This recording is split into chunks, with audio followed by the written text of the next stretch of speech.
Inside Kristen Bell and Dax Shepard's subtly epic love story.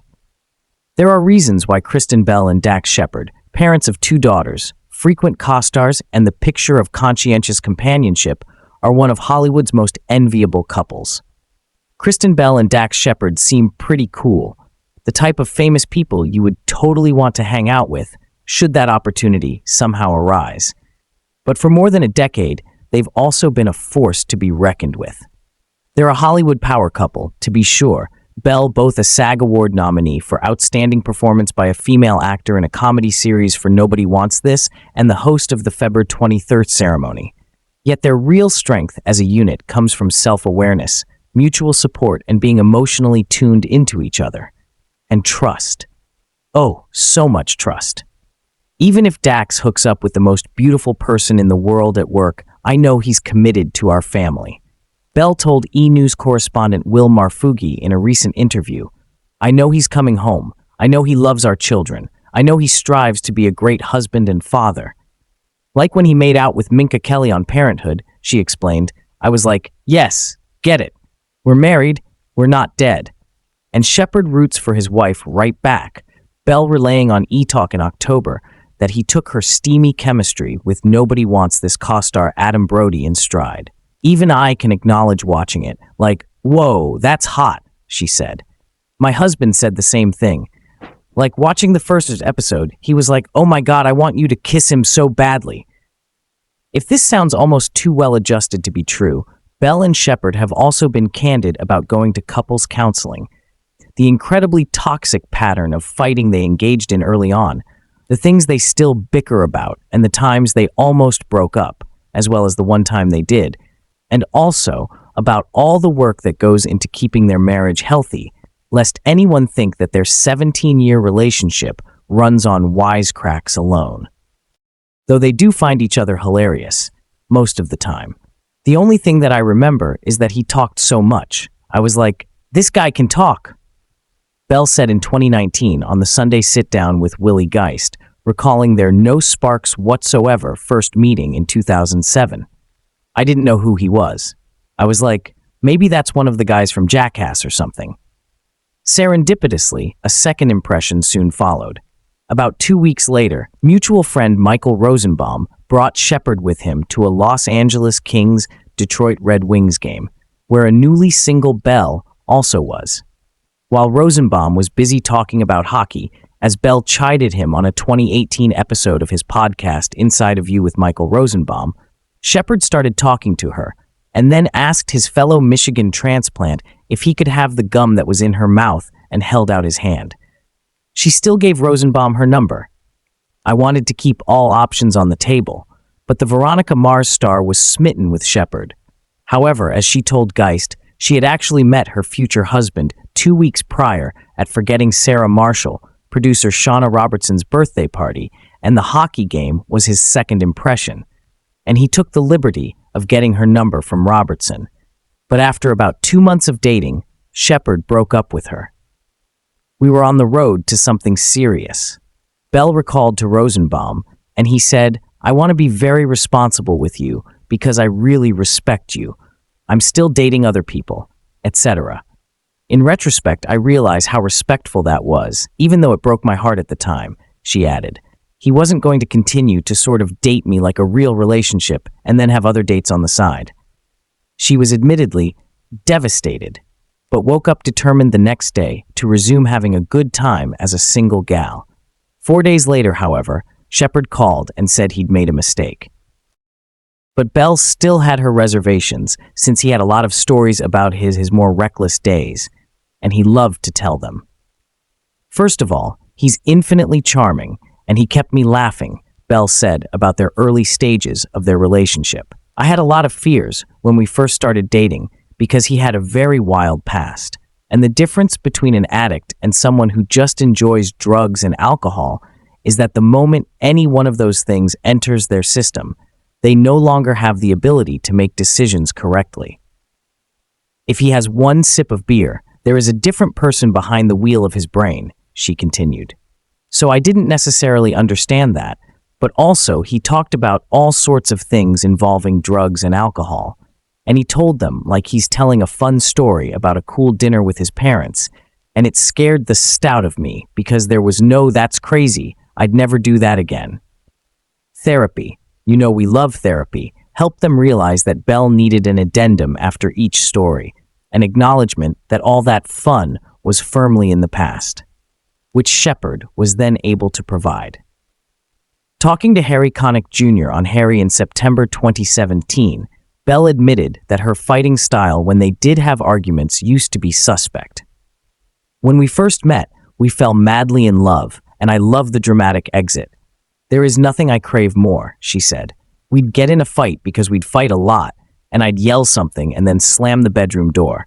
Then I'd slam the front door, then I'd get in my car, and then I'd skid out the driveway, and I would sit around the corner in my car, and it felt so good. And I realized how incredibly toxic it was only after he pointed it out.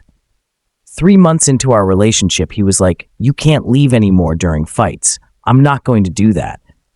I was like, 'What?' He's like, 'You can't do that. I'm not going to have a relationship.' He has a very high standard and a strong code of ethics. He was like, 'No, I have more respect for myself. I love you, but I'm not going to do that my whole life.'" Belle also had to come to terms with sharing their journey with the other love of Shepard's life, his 1967 Lincoln Continental. Lady Lincoln, Belle said in an interview with Clever Movies while promoting their 2012 film Hit and Run. "She's been in Dax's life for 12 years. I have respect for the females that are my alphas and ahead of me. I love her." "She's your sister wife," Shepard interjected. "She is my sister wife," Belle agreed. "And I'm fine being a sister wife. We have a great relationship. She's a little loud sometimes, but I'm fine playing a supporting role to her." Belle estimated in 2018 that they had logged between 15,000 and 20,000 miles together on road trips, something they've loved to do since the beginning. But their respective travel styles was also something they had to hash out early on in the relationship. For instance, Shepard inevitably wants to tow his RZR with them everywhere they go, even if he has no plans to use it. "My one daughter has a Lambie, my other daughter has a blanket, my husband has a 1,000-pound off-road vehicle, and I, have my vape pen," Belle explained on Jimmy Kimmel Live in January 2018. Belle talked about riding from New York to Detroit on Dax's motorcycle not long after shooting, when in Rome in 2008, the first of the many projects they've done together to visit their respective families. When they stopped at a gas station, she switched out the iPods and put on her show tunes, and he was not happy, Belle said. "We're both control freaks. It's the beginning of our relationship. That fight got bigger and bigger as we're on the road, which morphed into a fight about helmet laws," she continued. Basically, Shepard doesn't like wearing one if the state law doesn't dictate he must. So he agreed to wear one on the highway, but then purposely took surface streets. Then it started raining. She got so mad she refused to even hold on to him and gripped the back of the bike instead. By the time they got to Belle's mother's house, the first time Shepard was meeting her, they were on the verge of breaking up. So it was a perfect time for Mom to come out with a camcorder to record the moment for posterity, and then usher them into the den to watch Belle's old favorite show, ALF, on VHS. As she told Kimmel, Dax said he had an out-of-body experience. "I hate this girl I'm sitting next to. Her mom is crazy." And there they were watching ALF. Shepard eventually excused himself and left for his dad's house after a few episodes. "We took a break, but we continued dating, Jimmy, and that's the moral of this story," Belle said sweetly. "Because we worked through it. It's about compromise. It's about understanding the other person's wants and needs. We weren't listening to each other back then, but now we listen." And they've been through plenty of trying experiences over the years, such as when an apparently unstable character standing in the middle of the street threw his big gulp at Dax's windshield when they were driving on Sunset Boulevard one day. And things devolved to the point where they were scuffling on the side of the road and Shepard kicked the guy. It's all in defense of someone else. So it's difficult for me to talk about because I don't condone any of it. Belle told Rosenbaum, but then when I see his reasons, it's like, I guess you do need people to fight for the underdog. Thinking about my boyfriend beating a bully up, yes, I'll say that's slightly sexual, Belle acknowledged. But watching it happen in real life was another story. When they got home that night, I didn't say a goddamn thing. We were going to dinner with our agents. A once-in-a-blue-moon experience, Belle continued. He got in the car. I didn't say a thing because he knew. He knew how I felt. I didn't need to say anything. We got to the restaurant. Shepard was limping from hurting his shin against the guy's head, and his hands hurt from grappling. Belle didn't say a word, but 2 minutes into the meal, she went to the kitchen to get him a bag of ice, which she quietly placed on his knee under the table. I wasn't going to get anywhere with words, so I knew I needed an action, Belle said. And the ice action said, I will take care of you always, but don't you ever fucking beat anyone up in front of me, or not in front of me, again. This is the last time. And it really was. Though, she noted, he still had stimulating arguments, a lot. The couple first got engaged in 2009, but soon after announced their intent to marry only after same-sex marriage was legal throughout the U.S. Proposition 8, rescinding the right in California, had just passed in 2008, angering many, and Shepard noted that they had many gay friends, and it would not be nice to dunk on our friends. We're not going to have a party when half of our friends can't do that thing we're doing, Belle told CNN. We're not going to ask them to come celebrate a right they don't have. That's just tacky. So the couple enjoyed a long engagement, welcoming daughter Lincoln Belle Shepard, you can guess her namesake, on March 23, 2013. Happily, 3 months later, the U.S. Supreme Court struck down the Defense of Marriage Act as unconstitutional, now paving the way for legal same-sex marriage in all 50 states, and Belle re-proposed that day. They still didn't make a big splashy deal of their nuptials, instead tying the knot without fanfare at a courthouse, with only a few witnesses in attendance. On Conan in April 2018, Shepard said they didn't have a prenuptial agreement, but quipped that it had worked out in his favor. When we first started dating, I had more money than her, and I owned the house that I lived in, and she said to me at one point, "Would you like a prenup?" he explained. And I said, in a small voice, "No, I don't want a prenup, but I really wanted a prenup. Really bad. I really wanted a prenup, but I said, no, I don't want one." Something good came over me for once, and I made the right decision, he cracked. But the joke is now on her because she's become much more successful than me and has much more money than me. Or does she? Daughter Delta Belle Shepard was born December 19, 2014, Dax having paved the way for her name when he surprised Kristen one night by coming home with a bell inked on his ring finger with a K, an L, and a D, even though Delta hadn't arrived yet. In 2010, the actress told Collider that she was a workaholic, but I think your significant other should be way more important than your work. Of course, there's no shame in loving your work a whole lot, so perhaps that's why she and Shepard have collaborated so many times, giving her best of both worlds. In addition to the 5 films they've both appeared in, 2 of them directed by Shepard, they've done Samsung commercials together. He was on The Good Place. Belle was the first guest on his podcast, Armchair Expert, and they've made a host of hilarious videos together, ranging in production quality. I would do everything together, Belle told Moviefone in March 2017. I'm not sitting in the audience of my life. I'm not watching how I'm being perceived. I'm not tracking how I'm being perceived. I don't really care. I care if I wake up happy and I go to bed happy. So I could try to keep tabs on this idea of who people think I am or where they think I fit. But it's all so meaningless and it changes with the wind. I just care much more about being happy on a day-to-day basis. So I want to be with and work with my husband. The idiosyncrasies persist, of course, but they've become pros at diagnosing what could turn into a contentious situation themselves. Talking about how he thought Belle's appearance on his podcast in February 2018 would be a slam dunk easy sit-down, considering how many interviews they've sat through together, Shepard quipped on Conan that it was a disaster right out of the gate. Apparently, in part because Belle had been looking forward to going to the craft store that day and was impatient with him. She loves doing crafts with the kids. Listening to it later, I thought I was a little controlling, but it was vomitous how controlling I was, Shepard said. And I really thought I should hide this from the public, and then I later thought, no, this is the whole thing. Sometimes we're in Samsung commercials canoodling at Christmas time, and sometimes we're screaming at each other about Michaels. That's just how it is. And that's why they've become the reigning goals couple of their generation in Hollywood. They don't put on airs about marriage being something you need to tend to, and are the first to acknowledge that they're riddled with issues.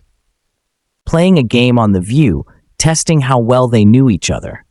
Both correctly guessed that Kristen was the one who picks more fights, that Dax was the one more likely to send the other nude pictures, that Dax was better at keeping secrets, and that they had each changed 50% of their daughter's diapers, as per their agreement.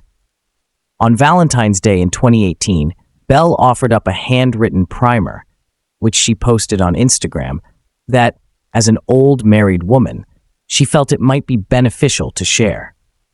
Remaining vulnerable with your partner, appreciating the privilege of having a partner, remembering to take time for yourself, and remaining open to new ways of addressing problems when they inevitably crop up are some of the imperatives she listed that have worked for her and Shepard. And because Belle knows that she and Shepard are in the spotlight, both as celebrities and as a long-devoted couple, she admits that she does feel pressure at times to not let anyone who's rooting for them down. It is a lot of pressure, she told E! News' Carissa Culliner in April 2018, good-naturedly agreeing to hold down the marital fort in the wake of Channing Tatum and Jenna Dewan's shocking breakup. Well, I'll tell you this, Belle continued, I highly doubt we will ever break up because we're just in too deep and I like him too much. Even when he's annoying, I really like him. I still want to be on the porch with you when I'm 80, but I really need you to get out of my face right now. And we have a good, healthy back and forth about that. While they've been honest about marriage not always being a barrel of laughs, Belle told E! News' Zuri Hall in October 2017 that indeed, the funny keeps it spicy for us a lot. He keeps me laughing all the time. I try to make him laugh, and every now and again I get there. But, she added, really, it's just being aware of the other person's needs. And now we know that everybody wants to see more photos from Belle and Shepard's epic romance. Who is this sparkly creature? Dax recalled thinking when he met Kristen at a friend's birthday dinner in 2007. After running into each other again 2 weeks later at a hockey game, they decided to accept fate and start dating. The old saying rings true for this couple, who both had doubts to go along with the butterflies early on. Dax said his Playboy past didn't go unnoticed by good girl Kristen, who told Good Housekeeping, "We're the Paula Abdul video opposites attract personified." The two got engaged in late 2009 while co-starring in When in Rome together. They weren't immune to the romance of the Italian city, and just like in their movie, the couple fell under a real-life love spell. The couple got married in a simple ceremony at a Beverly Hills courthouse in 2013 after announcing their plans to wed on Twitter earlier in the year. Their choice to forego an extravagant wedding made their love story even more romantic to fans. Belle gave birth to their first child, a girl they named Lincoln, in March 2013. Fiercely protective of her daughter's privacy, Kristen quipped, "I would really like to see the aftermath of the first person who tries to take a picture of Lincoln." In December 2014, the couple had their second daughter, Delta. In an interview with Good Housekeeping in May 2015, Kristen shared that she and her hubby attend couples counseling when they need to work through an issue, saying, "Therapy is not something to be embarrassed about." Kristen Bell finally joined Instagram in 2016 and inaugurated her account with a close-up of her and her husband sharing a kiss. The two looked just as in love as ever at the premiere of Dax's new movie Chips in March 2017. The pair continues to prove that they're just like any other couple. They openly share that they go to marriage counseling and sometimes fight. However, what remains constant is their respect for each other. Kristen shared her marriage advice on Instagram, writing, "Loving someone despite their faults, failings, or character defects is the most powerful loving thing you can do. rejoice in what makes the other person happy, and allow them their individual interests. A couple that isn't afraid to be silly together is a couple that stays together. The pair often shares hilarious shots on social media, including when they dressed up for a Peaky Blinders-themed birthday party. Of course, they killed it.